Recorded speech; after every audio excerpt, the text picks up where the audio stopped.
Good day. I would like to talk about Lebanon, the politics of it, and the culture, and why it's so difficult to be in, and also want to shed some light on the situation, the current situation, and where Lebanon could be headed.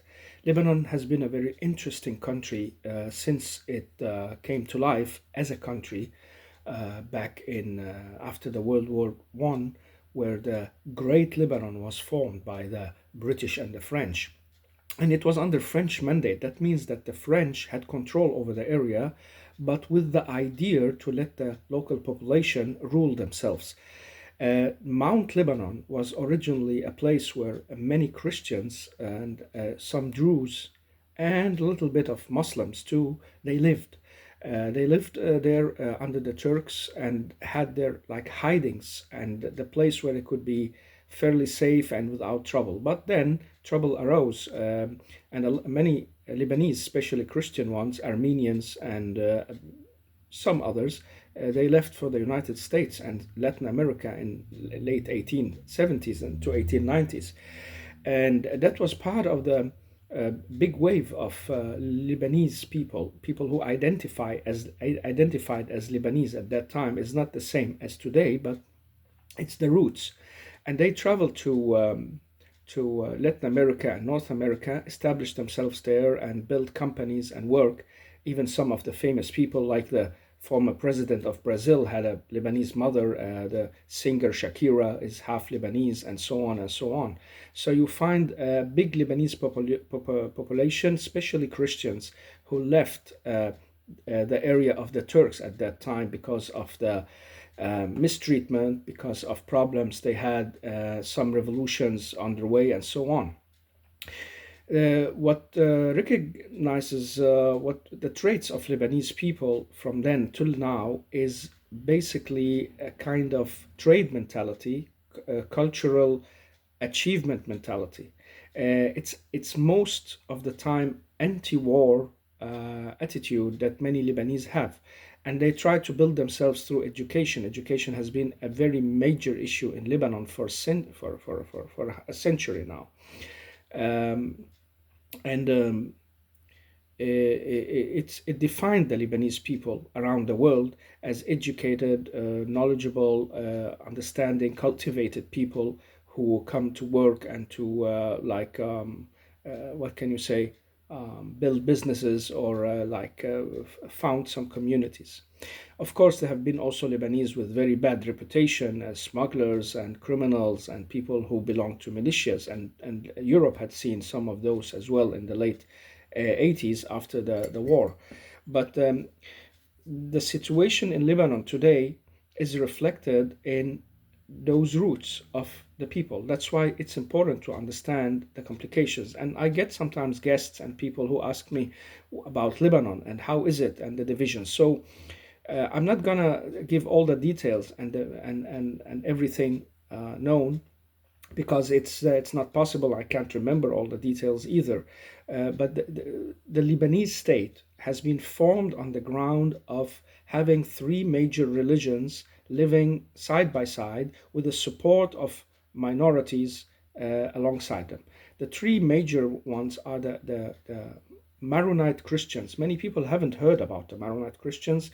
They are like an offroot of the Catholic idea in the faith of Christ, but with their own practices and rituals close to the Catholics, and they have a big affiliation with them. Pope Leo has just been in Lebanon last year, and but they have their own way of doing things. So they have their own patriarch in Lebanon that takes care of their affair. There are also many of them associated with France, because France was at that time like the protector of Lebanon, and especially had an eye for the Christians, so they did not become a weak minority among the major Turkish and Arab and Egyptian surroundings. It's a bit the story like the Israelis in the Palestinian area. They wanted a big power to protect them, so they did not become a weak part of the constellation in the Middle East.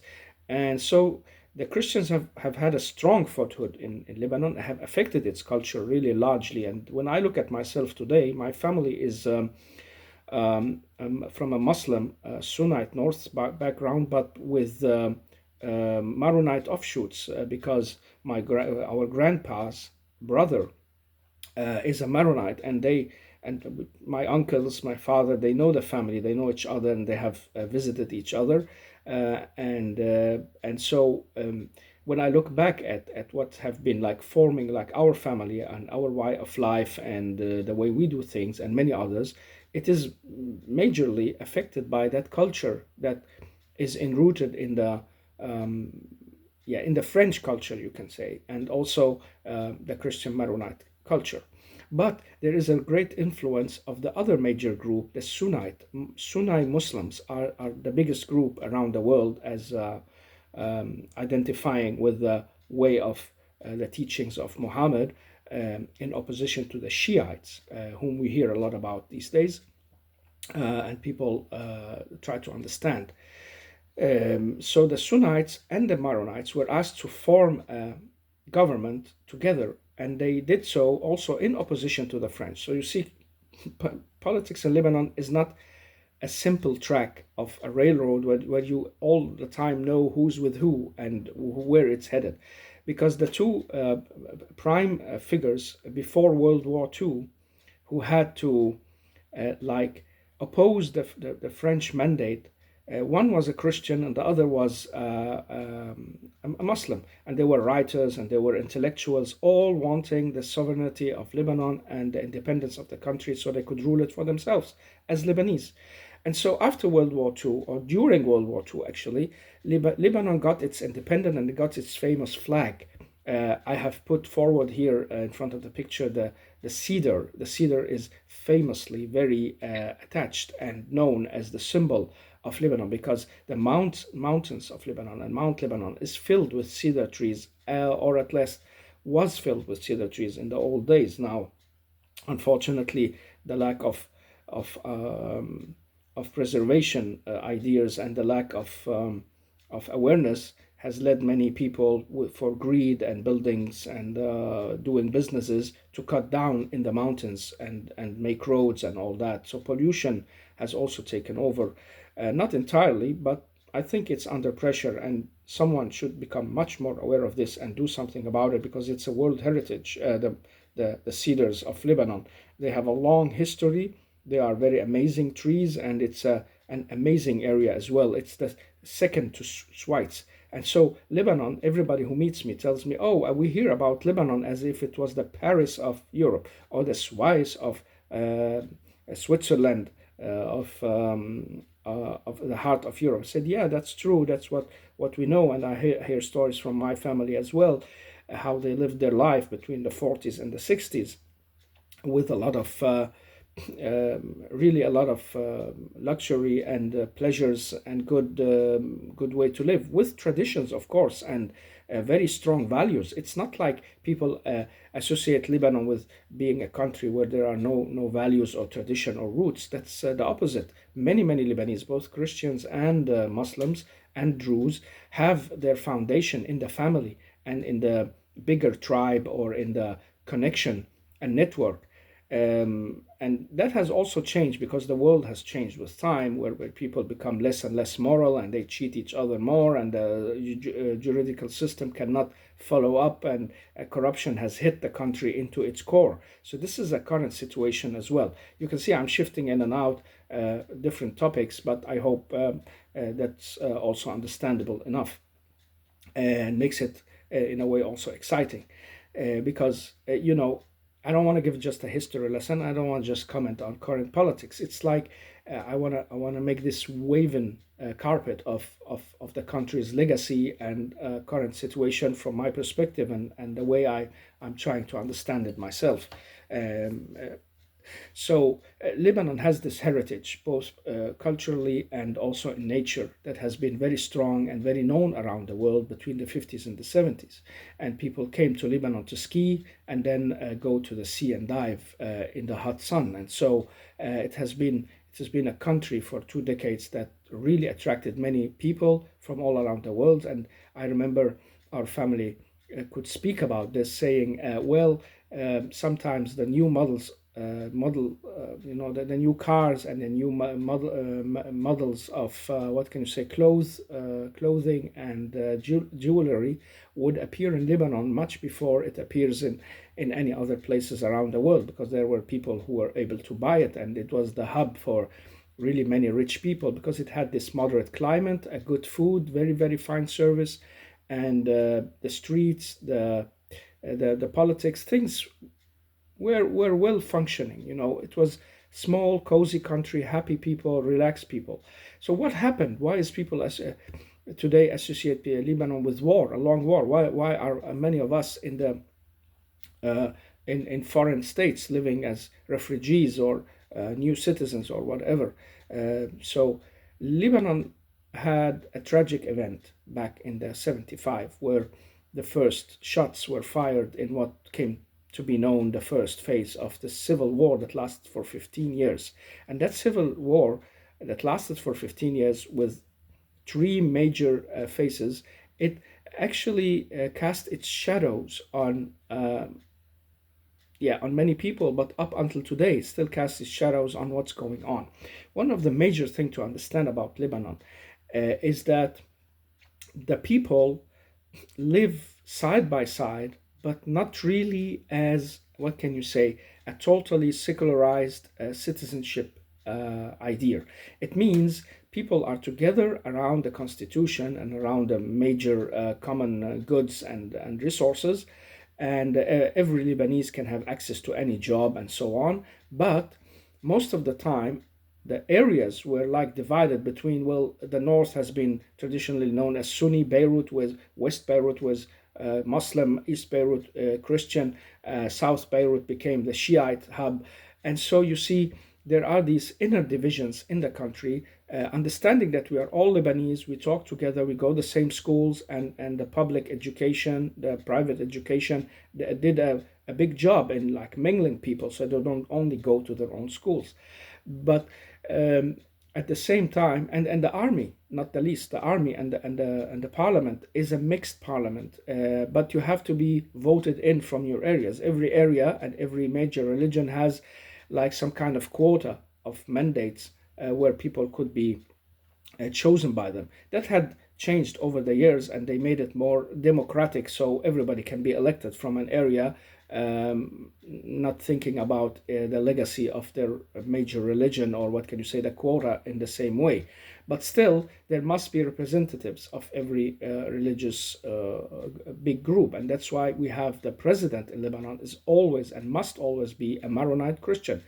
And the tradition has been that he's from the army, most likely, especially after the years before the war. We had a very great general who really helped Charles Hilou, and before him there were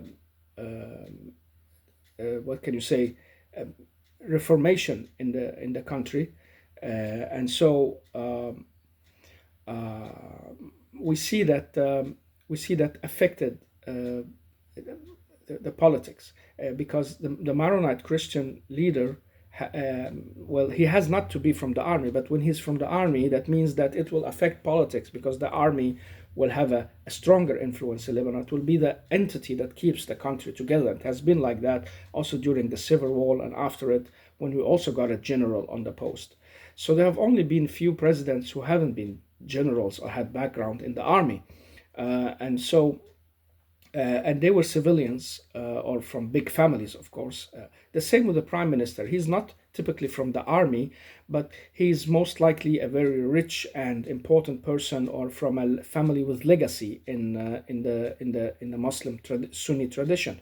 And then the speaker of the parliament had to be Shiite, because at that time the Shiites were not as big, as strong as they have been the last 20 years. They were a minority, some of them secular and some of them religious. So some people ask about Lebanon, is it like a religious divided country? It's not. People are living intermingling together, but every group has its own roots, affiliations, and understandings that they, what can you say, keep to, stick to, identify with. and that makes it a country that's rooted in that kind of division that's just under the surface. So any conflict, any problems, and people will go back to their major groups, and then they will make alliances with the other groups. Like we saw some of the Shiites making alliances with a part of the Christians, the former president and his party, in opposition to another Christian major group, and they allied with the Sunnis and the Druze against the Shiites and that Maronite president who went with the Syrian line. And Lebanon, after the war, and during the war, it has most of the time been pro-Syrian and anti-Syrian lines, and that's what killed the Prime Minister Hariri, one of the most influential and rich persons around the world, and a great figure for Lebanon. It was a great shock and loss to lose him. He was building the country up again, in many's opinion, and some would say no, he wasn't, and he was just abusing it, and so on. But legacy has showed that he was really trying to do something to build up institutions again. He built a mosque and a church side by side. He reached out to the Shiites. He even wanted a good relationship, a neighborship with the Syrians, but he was sick and tired of having the Syrians controlling and interfering with Lebanese affairs. So finally, between 2003 and 4, he started speaking more loudly about that, and wanting the Syrians to withdraw totally from Lebanon now, because there was no need for them to stay. At the same time, a Shiite militia had grown strong because of Iran. They built a militia in Lebanon called Hezbollah. They are trying to officially fight Israel and throw them in the sea. And many Lebanese, they know that's not true. It's about gaining power inside the country by using such a great idea or case. What can you say for the Arabs? Arabs want to have their country back. The Palestinians want to have Palestine back, and so the Israelis becomes like the major target for their what can you say, build up. But really and de facto, they've been using that build up to gain power inside the country, inside Lebanon, influence parliament, influence the politics, and they have been doing so for 20 years. And now we are in changing times, very, very interesting changing times, because things are shifting. Iran is weakening, they are getting weak and got problems with the Israelis, but the Lebanese are also speaking more and more up about they shouldn't fire rockets and we should find a peaceful solution and let's get out of this war and so on. Um, so there are many things shifting for the old regimes, as we can say, like the Syrian fell. Now it's another type of Syrian neighbors we have who are pro-Sunnite, pro-Turkish, and open to the alliance with Christians and they don't have major issues with them as the Syrian regime had, because they went into Christian areas and killed people, and they had fights with the former general of the country, who fought the Christians fought the Syrians in 1990 and before that for many years, because nobody wanted the Syrian influence. After they got in, they didn't get out. How did that happen? Well, let me just give you a short overview. I know I'm jumping in and out, but you can piece the story together. I don't like giving a history talk that starts from year zero and going to year 2025. It's like, let's just get in and out of some flashlights, and when you piece it together, you will understand the picture, I think, even much better. Uh, in 1975, when the Lebanese war started over a conflict between what seemed to be a Palestinian fraction and a Christian group. And so the Palestinians killed some Christians, and the Christians retaliated, and the war broke out. Fractions started fighting each other, and things got very complicated. A year after that, when they wanted to keep the peace, they brought in an Arabic peacekeeping mission from different countries, like soldiers coming into the country to keep the peace. The major part of that came from Syria, and so when the others left, they stayed. And the leader of Syria at that time, Hafiz, he said, well, if you look at traditionally, historically, Lebanon has never been divided from Syria. It's part of the Great Syria. and so we should be neighbors, but it's also part of our area. That made the Lebanese, especially the Christians, react very harshly, and also the Sunnites in the north. There were a massacre in my own hometown of people who opposed the Syrians. They were like a kind of revolutionary West left-wing Islamic fraction who fought for independence and to get rid of that Syrian regime. Anyway, um, the Christians also reacted, and then the Shiites reacted against the Druze, and the Druze and the Shiite had massacres and troubles as well at that time, where they attacked each other's villages and stabbed each other in the back, and a lot of bombs went off under politicians and people who had a strong voice. A mufti was killed, the leader of the that time Druze community, a socialist leader, Kamal Jumblat, was killed, and later followed many people. Even a cousin of my father's son-in-law, sorry, my aunt's family, son-in-law. He was a journalist and spoke up about freedoms and so on. And they found him cut to pieces and thrown in a bag. And every finger pointed to Syria. People started disappearing in Lebanon, and fear set in.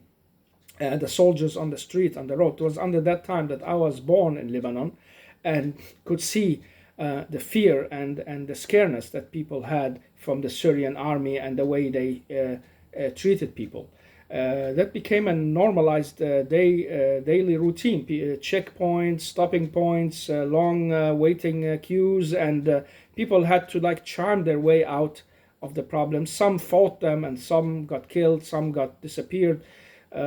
My cousin's husband, who was a young man, opposed them and disappeared, and then never nobody heard from him again. His kids grew up as orphans. So many tragedies happened to the Lebanese. You can tell the same stories among the Druze and the Christians at the same time. Now, the major issue that complicated the Lebanese fraction war, and maybe was part of why it started, it is, according to many analysts, why it started. It's because of the PLO and the Palestinians who had no home and were driven into Lebanon and lived in camps, while the Arabs were preparing to liberate Palestine so they could go back. And they have been there now for around 70, 80, 90 years, generation after generation, waiting for that return. And well, when you're waiting in camps, the camps grows and become many, many tents. The tents shifts to building bricks. The building bricks get roads, sanitation, and shops, and it becomes small towns in the country. At the same time, Palestinians were arming. PLO found Lebanon as a great base for their operations, like they did in Jordan, and they were in Syria and in other parts. But in Syria, when Assad he came, the Hafiz, the guy who controlled Syria for 40 years, was in many Lebanese eyes a scary dictator. He was a clever man, no doubt. He was very keen on keeping his power. He was ruthless, and he had a great mind. But he was a great leader for his own country and people. But for the Lebanese, he was a scary person. And so I remember him as something we were afraid of, and something we didn't like, we hated, and we felt disgusted by.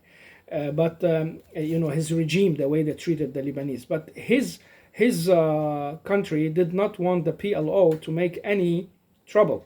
The Golan Heights were partly taken by they lost it to the Israelis, and so he kept control with the Palestinians inside Syria, so they couldn't do anything. Jordan did the same. In the Black September of 1970, the Palestinians tried to react to the Jordan king and his way of doing things, because he was pro-Western, he didn't want the fight, he was opening talks with Israel, and they hated that. And so they wanted to make a revolution and take over and overthrew him. But he held on, and he won, and he put them in their place, so to say. So they didn't even start doing anything. The only country left on the border with Israel who could do anything in Egypt was the same. Egyptian military said, we will take the fight to them, and we will win, and they made this victory in 1976 73 of Yom Kippur, and President Sadat, who became famous for that, and so on. And so the Palestinians had no reason to go and start fighting from them, even though they made tunnels and they used the desert and so on. And it's still ongoing fight between the Palestinian fighters and the Israelis, where they are smuggling and there are smuggling of weapons and so on. But the major country that the PLO wanted to use for its operation and bases was Lebanon. And that annoyed the Israelis very, very much. So in 1978, they made an incursion into Lebanon. Then they made another bigger one all the way into Beirut in 1982 in order to push PLO back. It's a bit similar to what's going on today when you look at what's going on with the Hezbollah and the way that the Israelis are pushing into Lebanon to bring them out and killing them by detonating their devices and by hitting them with precision targeting and so on. It's like a kind of creating a Lebensraum. It's a kind of creating a space for security, a buffer zone, a dead land, as they call it, and that's a way of the problem appears in Lebanon. If Lebanon were an island in the sea, it wouldn't have had half of the troubles it have today. But because it's just stuck between the big Syrian border and the Jordanians, and then the Israelis, Palestinians in the south, and a lot of Palestinians inside Lebanon who also gained a lot of sympathy from the left wing. There was a strong Christian left wing in Lebanon who supported the Palestinians and supported their cause against the Israelis, while the right wing of Lebanon at that time were very scared of losing their influence and wanted a peace between Lebanon and Israel, which many opposed in Lebanon. And so the war had also its reasons in the orientation of politics among the Lebanese. And don't mistake it as if it is the Christians against the Muslims or the Shiites against the Sunnis. It's a mix. So it's a mix of one layer of politics where you are right wing, left wing, center, nationalist, what can you say, socialist, extreme liberal, and so on. So there was a layer that affected both politics and the warriors and after warriors that had something to do with a very known modern institution of politics known as the secular modern democratic institutions. It's like you have parties and fractions, and they discuss and debate, and they agree and disagree, and people vote for this or that side. What complicated things there are fractions who had weapons. And when you have fractions underneath a democracy in the parliament who are supported by weapons, well, that's a stronger voice. As the Americans says, they have a saying in the United States: you can get more out of a good word with a gun than you can get out of a good word. And it's also a famous quote from a movie, I think by Robert De Niro, saying that quote. So it's like it gets complicated because there are guns supporting the political ideas. So when you have the phalanx with Bashir Gemayel, who says, we are Lebanese, we don't want Lebanon to carry the burden of every Arab country and the problems around the world, and neither the Israelis or the Iranians or others should have their influence over us. We are sovereign. But he could not like reach the voices of the left, who also partly were Christians. So some of the fightings that happened in Beirut were between right wing, left wing. They were both Christians, and you can see that from documentaries and people who have been speaking about this, who were part of it. But there were also fractions that had something to do with, like, the Muslim fraction, who were also socialist and Nasserist, supporting Nasser in Egypt, against the Christians who had the support from the French and the Americans, like it happened in '57, where the president was pro-American, and most of the parliament and people and fractions, they were more anti-American, or not necessarily anti, but they wanted like an Arab national coalition that wasn't like in the favor of the Americans. And so some problems erupted on the basis of that, because not only the army had weapons, but also the fractions. And how can you have a sovereignty over a country where the army doesn't have that sovereignty. And now we're speaking about the army. The army in itself is a big problem for and in Lebanon. It's a big potential, of course, and it has helped the country stay together and not fall apart totally. But it has also been a very problematic and is still a very problematic institution because it is a mix of people with different religious backgrounds who hasn't given up their religious affiliations and priorities. Like everybody is in the first place, I'm a Christian, then I'm in the army. I am a Muslim, and then I am part of the army.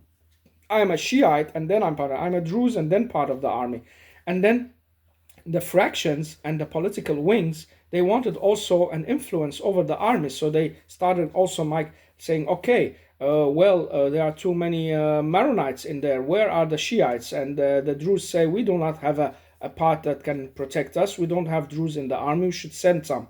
And so it's like also taking control on over the army from within. But because the president is and the what can you say, the general of the army, the major general of the army, also must be Christian. It has helped keep a balance in a way for the Christians and for the Muslims, the Sunnites, and the Druze. They know they are a small minority, so they've always like went and made very clever coalitions and sometimes had very strong views on things, but also sometimes made alliances according to their beliefs and views. So you see, you have a layer of politics where you can like fight and quarrel, liberals, socialists, and you look at world politics in different perspectives, pro or anti this and that. But then underneath it, you have an army that's composed of all these fractions. These fractions have weapons and influence. And at one point in the late phase of the Lebanese war in the 80s, the army almost got divided. The army was very, very close to getting split, and then the country would be over. Because if you start having army fractions, it's not only a civil war that's going on when fractions of the army fighting each other. It's a complete destruction of the power that's gonna keep the country together. Then it will be small entities and camps, and the central government is over. And many people believe it to be dead already, but it's just a ghost. But in very strange way, this ghost has resurrected time and after again because it got the support from outside countries. Many times the Americans, the French, Egyptians, others have supported the Lebanese army. The Saudis, not the least Kuwaitis, people from the Gulf, they have supported the Lebanese army with weapons, equipment, and so on, so it could stay holding this country together in many ways. So underneath all that, you have the religious preferences and identities and groups.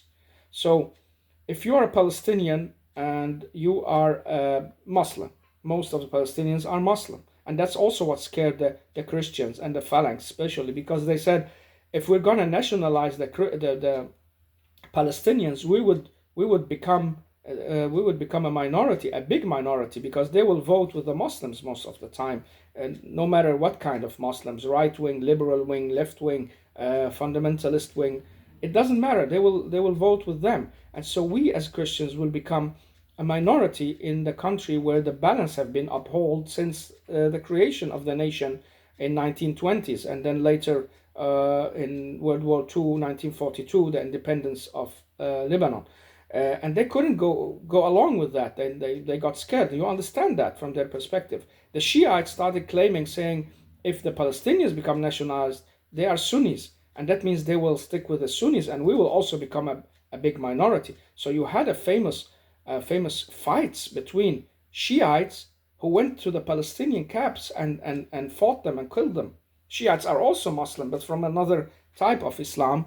It's not the time to dwell into that now, but we fairly understand that it's two fractions from the same religion who do not agree on how things should be and who should be the major leader and the way the religious rituals should be practiced. And they're all put together in this poor small country. Now, if Lebanon was just a Christian country with a very small minority of Muslims and Druze, they would have had another type of problems, but they would basically agree on having a modern secular society and they will be divided in politics, of course, and they will quarrel and all that, but they will most likely, because of the high education, because of the understanding, they will stick to the constitution and they will respect the results of any what can you say result of any votes votings and so on. But because it's so complicated, five major religions, an Israeli neighbor, Palestinian camps, a big Syrian dictatorship who wants to swallow the country, the Iraqis with Saddam Hussein, the Libyans with that guy Gaddafi wanted also to have people inside Lebanon, supported some fractions in there. My God, it got complicated already. Then you have the Americans and the Russians who try to fight their proxy wars partly in there. It's not because it's so important. Lebanon has never been important for the Americans, for their big politics.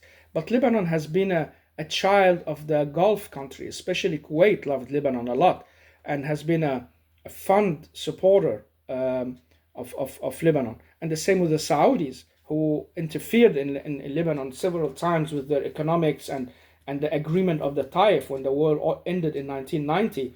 And the parties came together around the table with an agreement of how to run the state, what kind of, what can you say, portions and setups there should be for every fraction and group and the way and Lebanon is still today politically run on that agreement that's called the Taif agreement. So you see you have the shadow of that war area and before war area that's still casting its very long and difficult shadow on the future. Now Lebanon is a very fragile state. When we had the Prime Minister Hariri trying to build up, the Syrians didn't like it much because he opposed them. He tried to actually be calm for many years. And international figures had already told the Assad, the son, and they told Hezbollah, he is a red line, do not touch him. But they touched him anyway. And I know many people say there is no clear proof that it was them, but many fingers pointed to that, and evidence is coming more and more into light. And I'm sure if things change a lot in Iran and you get a different type of government there, the secrets will start coming out of on their role and participation maybe, or how what they know at least about who killed Hariri. The big prime minister was trying to build the institutions in Lebanon, both the schools, the religious institutions, create a common understanding, let the economy flow, and set people to get some businesses and work out of the situation. And time has shown that he was doing a big job there for 10 years since he entered Lebanese politics. Unfortunately, he got killed by a huge car bomb that yeah went 6-7 meters into the ground, and so have people before him been killed, like that famous journalist Twaini from the An-Nahar newspaper, who was a Christian voice for Lebanese. He didn't like identify particularly as Christian. He said, we are Lebanese, Muslims and Christians and Jews. We are side by side, neighbors by neighbors, because the Lebanese live not so separated. Like in my hometown, we have Christians just the neighbors to my, like a grandma. And on the opposite side of the street, my part of my family and people I know, even my kids, went to Christian schools. What can you say Christian schools? You can say founded on Christian ideas and culture, but with great respect for the Muslims and the way they do things. So you see, there has been this great understanding between the people before the war that we are from one group. We speak the same language, have the same culture, share a lot of things. But the war divided that for some time, and then they were brought together again somehow, because the divisions, as I said, after the war ended and the Taif agreement, they continued. And we got the Syrian influence bigger as ever. And the Shiites grew, Iran started supporting them, and then we got that militia that became a state in the state, like PLO almost became a state inside the state in Lebanon, with their weapons and their influence and so on. And if it wasn't for the Israelis who pushed them out, I don't know which way Lebanon would have gone. And now today we can say the same, if not the Israelis are pushing the Shiite out, we don't know which way Lebanon would be going. So where is Lebanon really going now? I don't know. I'm also following day by day, step by step, trying to understand a little bit of what's going on in there. But what I know from my knowledgeable, what can I say, family and father who knew about politics and uncle and so on, is that Lebanon is almost impossible to solve under the current situation. Because once you get rid of one political fraction, you get another. There is this famous, very clever man in Lebanon who is a political, what can you say, analyst and writer. Karim Bakradouni, he said, well, Lebanon's problem is it's it's fractions imbalance. I don't know if he said it exactly like that, but it's fractions imbalance. And whenever one is trying to grow above the heads of the others, things go wrong. So now the problem with the Shiites is they grew over the heads of the other and they didn't want really to share. And they had Syria in their back. Now that's gone. Thank God to that. And they had Iranians in their back, and now they're maybe on the way to go. And I would say hopefully for Lebanon. And that's because they misused that power they got. They didn't really share, and they were very cheeky to ask the Muslims to stand together. You've been depriving you know, they hate the Muslims more than hate any other fractions they fight with. And many people think and know it's a hoax speaking about their fight with Israel. They're not really fighting Israel or anything. They are border keepers in many ways, and they're using their power inwards to get control over the country and abuse its resources. Let's hope we get rid of that, and a clever political coalition with the sitting president and prime minister and the Druze leader, they would go into an understanding with their neighbors, both the Arabs and the Palestinians and the Israeli, and say, listen, we cannot solve the Palestinian problem. Palestinians are part of our community, but we need to have trade relations, open relations, and not to provoke our neighbors with fights and bombs and anything like that. We will keep our borders safe and focus on our cultural heritage, our trade heritage that comes all the way from the Phoenicians. Many people don't know, or maybe know, that the Phoenicians for 2,500 years ago has been the tradespeople who lived in the exact same area that Lebanon is founded on today. More or less the same area, but most of central Lebanon, the mountains area and the coast, all the way up to the north in Tripoli, has been Phoenician, and down to Sur and Sidon. They were Phoenician towns, and they had also, according to the Bible and Solomon, King Solomon stories, that they had a good relationship to the Israelis at that time. Now, what complicates it today is the Israelis has taken Palestinian lands, and Palestinians don't want to have them on their land, and they're fighting over it. They cannot live as neighbors, give space to each other, and they have to segregate. And Lebanon gets stuck into that because some will be, like, of course, having sympathies and feelings for the Palestinians. How can you just derive them from their country and throw them out in the water? That's not fair. And on the other side, you have people who say, okay, but we are a small country with a small culture. This is not our fight or our problem. We can't even harbor as many Palestinians as we are harbored, over 1 million. But we tried, and we welcomed them as brothers and people inside our country. And so they start building up their militia and using our borders without any respect to throw rockets on the neighbors. And even though they feel it's an occupying neighbor, well, you're occupied our country now, and you wanna force us into your fight. This is the problem for many Lebanese. Even if they sympathize with the Palestinians, say, hey, you cannot just take over the country and start a fight. We have a sovereignty here. We have a leader. We have an army. We have a president. But because of the Syrian pressure, because of the Shiites, because of those fractions inside the country who wants that, allows that, things went wrong for Lebanon, because others felt very threatened, especially the Christians, and also part of the Muslims and Druze said, what's going on here? The country has been taken from us. Our influence is diminishing, and we have to get it back, even with blood. So that's why it keeps getting complicated. So what's going to happen now? Now the president has been playing a very clever tic-tac-toe game, slowly approaching the situation without hesitation nor any rush. I like that because he learned the lessons from before. The problem is many times that uh, when the Lebanese rush into changing things, they get abandoned. Like the Americans, they're saying to the Lebanese, "Okay, go in, fight, throw them out, take the weapons from the Hezbollah. We're waiting, do something." But when they start and things gets complicated, it's not in America's interest to keep pouring funds into Lebanon or solving the situation. It's a small brick, small pawn, small country in their big game where they're trying to contain China and trying to solve the problems with Russia and their energy situation and situation with staying on top of the world. Lebanon is a very, very small thing in that. It's only important because it's important to Israel and because America has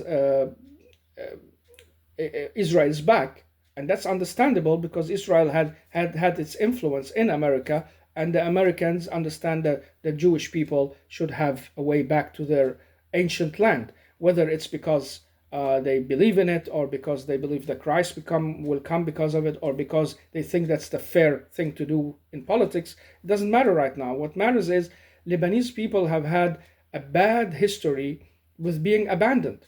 And I remember one of these clever people saying that he heard the Americans said there are players in the region that can be expelled, and what can you say, that can be um, that can be less necessary, and you have players in the region that are absolutely necessary that we need to stick to, and Syria is one of these players. So they believed that Syria were keeping the peace, and the same with Iraq. They were containing the Shiite threat and keeping the peace in the area, and always being a threat to the Gulf countries to keep buying weapons from the American factories. This is something that also American, what can you say, Saudi diplomats have been speaking about, and Lebanese diplomats who have been hearing these talks. So this current president and his Sunni prime minister, they are trying to walk on a very narrow line, not to open a war with the Shiites because they don't care. They would do just like Gaza, and that's what I really dislike about what these fighters did in Gaza. It's like first they attack innocent women and children, even though they believe they are not innocent, even though they have a fatwa or whatever religious scholar have been telling them that they are all in a war, and so you can attack them any way you like. This is disgusting, against all religious morals and views. Even the Prophet Muhammad didn't do that in any part of his life. This is way beyond the borders of ideological extremism. To go after kids and children and put them, and then you say I'm a peaceful Muslim but I'm just fighting an enemy. This can't go in the true Islamic and Muslim religion that I really have studied into depth. But that's what happens. And then when they started losing, well, they were ready to let the whole of Gaza get diminished, just so they wouldn't give up or move or surrender or go to another place. And the same, I believe and think that Shiite is ready to do. Not all of them, but I mean the militia of the Iranians who have been in Lebanon for 2 decades there now. They have been hit very, very hard now. They've been weakened, and maybe these are just the last reactions they got. Especially if the Iranian leadership falls and they can't support them anymore, they will be isolated and they will have to surrender and change their ways and just go into politics and rebuild maybe. And there will be the chance for the president to completely take their weapons and whatever abuses they have done and bring them to justice. If he would do so, would be a great achievement for Lebanon, because then he will show who has the power. He will show he's in command. He will show there is a hope for the future, that no loose weapon, no loose fraction can do what it like within the borders of this small, very beautiful, and very shallow country of a very creative people. If you look at documentaries from Lebanon and speaking to the Lebanese people, you'll see It's a very resilient people who have been trying to overcome wars, problems, poordom. One of the few countries in the world where electricity sets out and never gets back. You have only electricity 4 to 10 hours a day. What's that? And you have 5 or 10 of the richest persons around the world are listed as Lebanese. I think 4 or 5 of the 100 most rich people in the world, they are Lebanese and have attachment to Lebanon one way or another. Some of them came back to Lebanon and went into politics. Others came to rebuild. Others started institutions. It's a very beloved country, and Lebanese love it all over the world. They can't get it out of their heart, and maybe it comes from the name. The name is Lebanon. The meaning in the Syriani language is the heart of God. Um, so it's a very special place indeed, and you love it. You can't not but like it in some ways, and also get surprised. These people should have been wiped out long ago with all these troubles, all these viruses, all these problems. I met a mechanic in Lebanon once. I had to fix my car, and I was visiting my grandma while she lived, and I told him, "Wow, it's amazing! Like how people can manage." You say, "Ho ho, we can manage anything. We have the open sewers under us, and uh, we have so many viruses in the air and in the water and in our bodies and on the ground around us, that we would survive even a nuke or a virus attack." And I laughed. I laughed. I thought it was hilarious, because he said it's we have so much resilience. Even in our bodies, we've made natural antidotes to anything. And I remember that visit I had.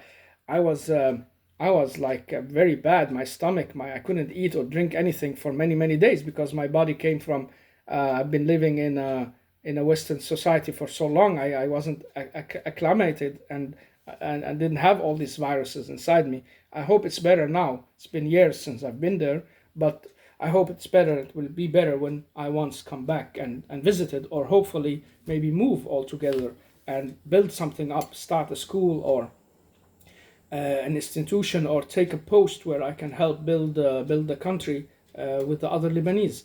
But well, until then, we're gonna see what's happening. So now they're walking on this, what can you say, new changes, and they have openly talked, making talks to Israel.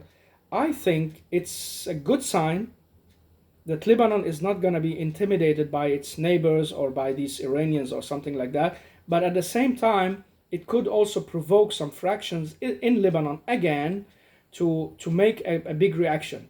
These are not reacting now because everybody want to get rid of this Shiite militia. Now the new Syrian government, who are all the what can you say, right-wing Islamic fighters, they they remember how these Shiite militia, they came and helped the Syrians when the revolution started in Syria. So they hate them and they want to give them one back, and they are backed up by Turkey to do so. And now we're speaking of Turkey, a great nation, and a nation that has had influence on the whole Middle East for 400 or 500 years, minus the last 100 years. It has aspirations to get some of its power back and get its influence, and to hold the Muslim country together. They have interference in Libya, and they have in North other places in North Africa, along the coast, Algeria, and so on. They're trying to interfere in both Lebanon and Syria, and they're trying to do something about their eastern borders, and so on. And in the middle of this, you have the Kurdish people, who nobody speaks about, a people who should have their own entity and rule and country, but they are lost between 4 or 5 countries, because none of the surrounding countries are willing to give up their borders. Why should Turkey relinquish its eastern provinces to the Kurds? Why should Iran do that with its southeast? And why should Iraq do that with its north? This has been also a basis of a new conflict. And in Lebanon, we have the Kurds, but in small measures. They are known as the Lebanese Kurds. And they're very integrated in the Lebanese structure, and they are Lebanese also as nationality and the way of living. So they are not really the same type of Kurds as you find in the other countries. where they have to fight for the country. They feel, okay, Lebanon is our country. We do not have to take part of anything like that. But the Kurds in Lebanon have been a small minority as well, and part of them are Christians from another groups than the Maronites. That's also another thing in Lebanon. The Christians are not just one group. Beside the Maronites, you have the Armenian Christians and the Armenian Church. Um, you have the Roman Catholic Church, and you have some Presbyterians and some Lutheranians working there as well, the evangelical Christians. So even the Christians have their own things that they are not totally agreeing on, but they have the support of the patriarch, and they believe they can talk together and they can agree on a lot of things. So you see how complicated it is to be in that country. At the same time, that country have given a lot of good people, like traveling around the world, settling down in new places and becoming famous for being artists or creating something, designers and so on, politicians. One of the big names in Lebanon was that Shal Malik, the guy who had part in drafting the United Union Constitution. What can you say? Um, he was a big figure at that time, and Lebanon has had big figures over the years, clever people, but also a lot of people who are struggling and not really in their finest. So, first part is get rid of that militia as quick as possible. Establish a peace with a southern neighbor. Protect your lines and make them sure and secure. Oppose any fractions inside Lebanon, even with a hard hand, to say, no way you're going to use the country for any of your politics.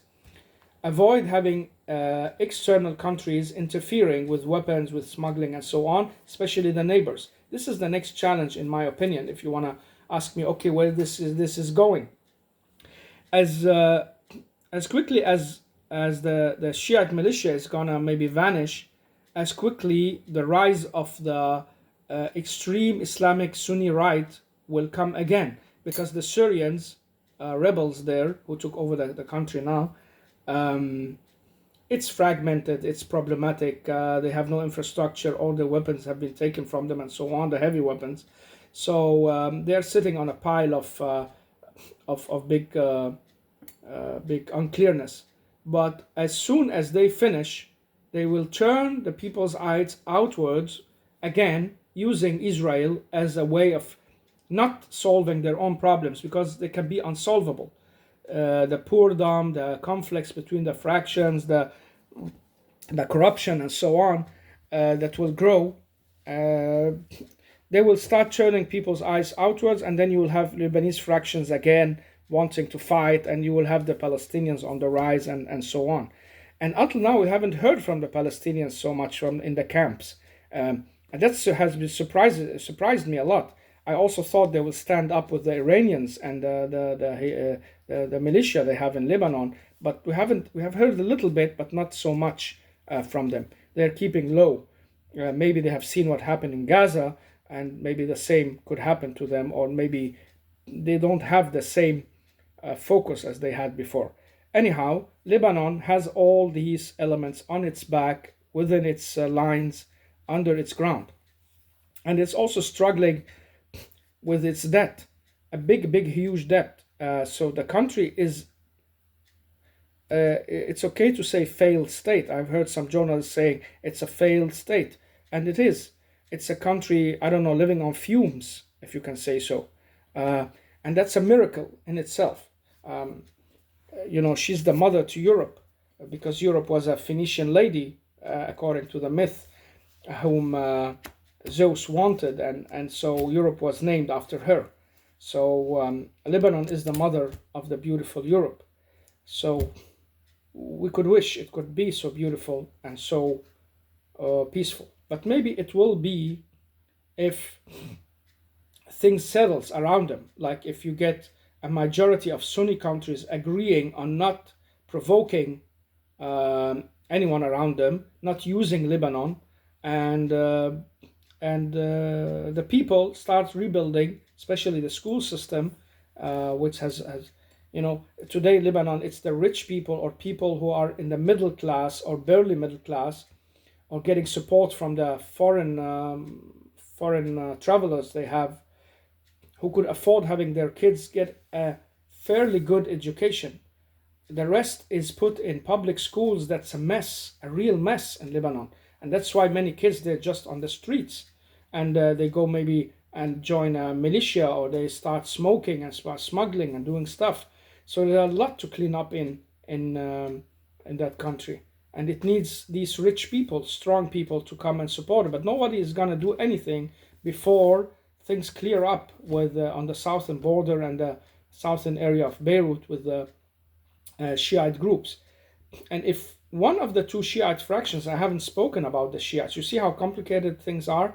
The Shiites are two fractions. One of them is Amal, the other is Hezbollah. And Amal has been like the more, in old days, liberal, secular wing of the Shiites. So when Iran became the revolutionary religious group taken over, they supported the religious group, which is called Hezbollah, and uh, and they got the big power. So Amal joined them, and they became a group together. But they have also influenced Amal, because the parliament chair is for their leader, and if he turns or give them up or give up any support to them, and he should do so to save, as they say, his own skin, and to stay in the game with his fraction, um, then they are lost. So the other Shiite group is going to also play a major role in saying to the militia, stop it, no more of this. We're not gonna. He already tried saying some of these things, but he got threatened. And since Iran is still in the fog, we don't know what's going to happen. Is the Chinese going to interfere? The Russians are helping in behind the lines. Everybody knows that. And things are not clear. Will the Americans be able to pull this off? Will they get through? Will the change happen or not? So it's a very, very on edge time, looking from the Lebanese perspective on that. So a lot more about Lebanon, the food, the culture, the mountains, the travels, the nature of the people, the spirit of that people, especially people who are fairly educated, whether they are Christians or Muslims or Druze. If you find them from fairly good homes, and homes who had any connection with education systems and cultivation, you will find a very pleasant, very nice, very good people who are talkative, easygoing, agreeable, helpful, creative. You'll find a lot of that. And my heart is with the poor and the people in need and the people who have hard times. And sometimes they've been abused, and sometimes they abuse the others. I know a lot of abuse, unfortunately, in Lebanon too, and corruption. People want help from like charity societies who are working there, but it's to build. What can you say? It's to buy a new car, or it's to get a bigger TV or an antenna or a satellite or whatever. It's not for the needs they need. It's for something extra. And I always hated that, how some people don't distinguish. And I have heard stories, very tragic stories, about people, like a guy who killed himself because he said, I can't provide for my family and nobody is helping. So you have these people too. Like when they had that oil crisis a few years ago, uh, people attacked a car, and what can you call it? An oil truck filled with gasoline for the pump stations, and people ran and surrounded the car. He took a gun and he shot the tank, so many at the tank that it exploded. He took as many with him as possible because he felt, what's this? These are not humans anymore. It's an animalistic nature. So there is also this dark side of the country and the people as well. Unfortunately, and it needs a big salvation and need help. One thing that could happen in the future is that Lebanon gets divided. It's like there have been talks, but vague talks. I don't think it's going to happen really, but they could. It's a possibility that the Christians say enough. We don't want to share our life and country and decisions with the southern part of Lebanon, the Muslim Shiites, and we don't really feel at home in the far north. So let Syria get the far north, or they can become an independent state under the rule of Syria, and let the south be an area for what can you say, in between the Israelis and the Lebanese, and the central Lebanon, Mount Lebanon, Beirut, and areas up to mid north could become a new Christian Lebanese state, major Christians.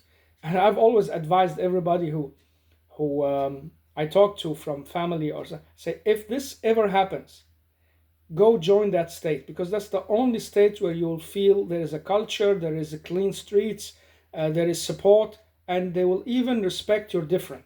They might be intolerant to you as another religion, but as a minority, they won't be feel threatened by you, and they have a big heart for people, also people from another religion and culture.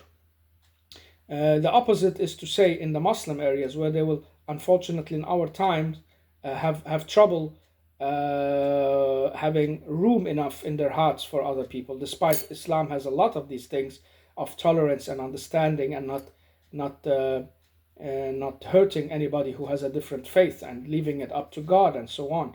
And many Muslim Lebanese, they understand that, they practice it, but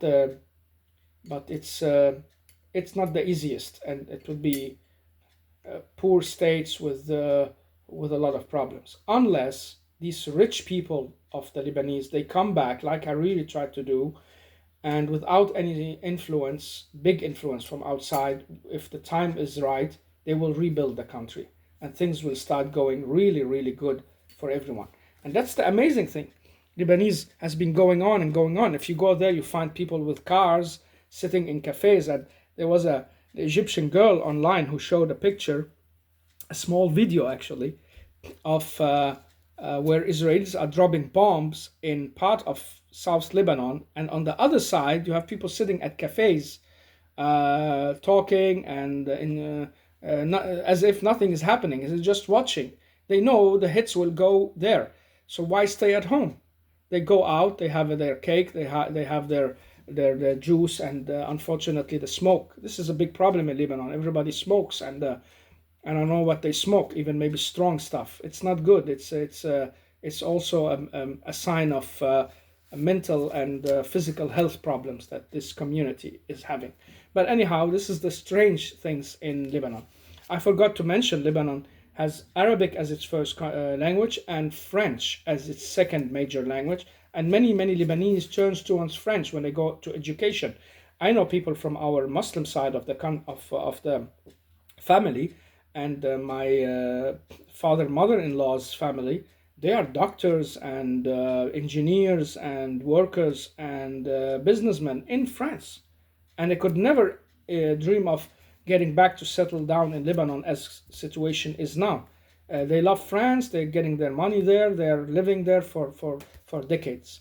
So we have also this great resource, and they are also part of what's keeping the country together, because beside the army, the money that is sent to help relatives, family, people they know, network, organizations in Lebanon are triple the time of the BNP of the country. That's amazing to think of, huh? It's triple the time, and that's what's keeping also the country, the people together. Otherwise, they would be totally impoverished and on the streets. And we are all doing part of that in small or big measures, to not let our relatives and family and people close to us or in our network suffer all that much. Unfortunately, you also get deceived because they know people will help, and they're good at telling you to help them without saying, help me. I hate that, because I have this strange, weird mind from the West that if you need something, just say it. Don't try to tell me all your problems without saying help me. And then when I say I can't help you, said, who asked you to help me? Or if I help you, said, Well, thank you, but I didn't say I had. I didn't say I didn't have money. I was telling you I have many problems. They are really amazing. They can cheat you. They can put you around their finger, but in a good way, in a clever way. Manipulation is high, and I have this philosophy, following old thoughts, that whenever you have a problem with uh, with a country, it falls into war and corruption. It's because the individuals are corrupt themselves. They are manipulative, they are cheating, they are doing things they shouldn't have done, and then disaster hits. There are natures in society, there are laws in society like there are laws in nature. If nature reacts to us, it's because we've been doing wrong in it. And it will react. It is reacting. We see it in a lot of changes around us, climate and trees and pollution and so on. We are disturbing it, and the same we have done with societies. There are laws for societies. Whenever we go past them, we forget them. We don't want to get back to them, like justice, fairness, goodness, care for each other, low corruption, uh, never letting anybody get too much power, stop the abusers, help the weak, keep the mind educated and civilized, and always on the track of building itself and renewing it, you get a good society. Those societies will never falter. But when corruption gets big, things starts happening, and things go wrong. And that's why it's gonna go wrong for the Gulf countries as well, because all this has spread and is spreading as fast as a lightning, and the virus amongst them. And the same you can say for big nations as well. The more the nation, the society, the civilization keeps itself clean and clean up, especially among those with power, politicians, and so on. When you get to that point where you can't clean up amongst them anymore because they are so corrupt, like you had the mafia in the United States, and the politicians, you couldn't touch anybody. You have it in Latin America, where you have these oligarchies, and you have people with so much power that they can affect politics and topple governments and change the ministers and kill people on the street. When you get to that point, it's difficult to fix, and so it falters and it falls down. And that's what Europe is still aware of, and also the United States, I guess, to some part, that if we do not correct things, we all fall. It's a pit. It's a society pit. It's the rules of society, like the rules of nature and life and death. Well, that's what I had in my mind today to speak about Lebanon. I'm sure I will remember different things later. I don't know who nobody's listening to this. I don't care. I put it out there. Maybe someone would like to know some things about Lebanon, or put the pieces together. There are also documentaries online, also from the war. There is a documentary, very beautiful, about the Lebanese war, with English subtitles, French subtitles, where they speak with big figures that had a role to play during the war, and it's very enlightening. There are also documentaries from after the war. There's about Hariri, there are about the old Lebanon, and so on. Yeah, thanks to YouTube, the most beautiful free thing you can get online today. Have a good day, and peace to all, and may Lebanon prosper again, so we also can get some of its pleasures and good times back.